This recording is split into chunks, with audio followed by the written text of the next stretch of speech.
Magandang araw po mga followers.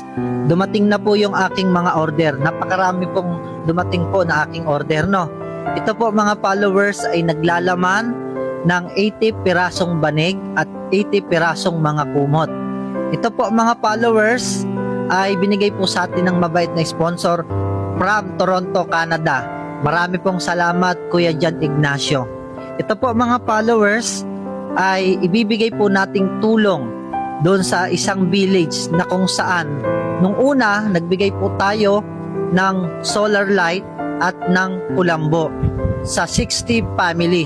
At yun din po yung village na pinuntahan po namin nung nakaraan na doon po nag-celebrate yung ating isang sponsor na taga Netherlands. At ngayon po mga followers, may ibibigay na naman po tayong tulong. Itong 80 na pirasong banig at kumot mga followers ay ibibigay po natin sa 80 pamilyang katutubo na nakatira po doon sa Sitio Talapa, Barangay Talabaan, bayan po ng Mamburao at probinsya ng Occidental Mindoro. Babalik po tayo sa village po na yon kasi nangako po tayo, isa sa pangunahin nilang kailangan ay magkaroon po sila ng sariling banig at magkaroon sila ng sariling kumot. Kaya maraming pong salamat kay Kuya John Ignacio from Toronto, Canada na nag-sponsor lahat ng 80 pirasong banig at 80 pirasong kumot para itulong po doon sa village po ng katutubo. Kaya sa mga taga Talapa Village, hintayin nyo po kami dyan. Bibigyan po namin kayo ng kumot at ng banig. 80 pamilyang katutubo po, ganun po karami po mga followers. Kaya ngayong oras pong ito, aayusin na po namin po ito, bibilangin na po namin.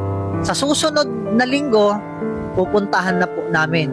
Kaya marami pong salamat, napakabuti po ng ating Panginoon. Kaya sa mga followers ko po na mahilig mag-share, malaking tulong po yung inyo pong ginagawa para po sa amin pong misyon na makatulong po sa mga pamilyang mahihirap, especially po yung mga pamilyang nasa laylayan, mga katutubo.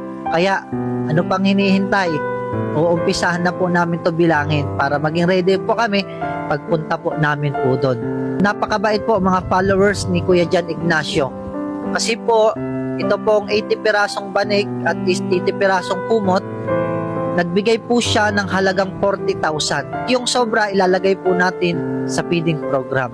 Kaya God bless po Kuya John Ignacio. Ingat po kayo dyan ng pamilya nyo sa Toronto, Canada. God bless.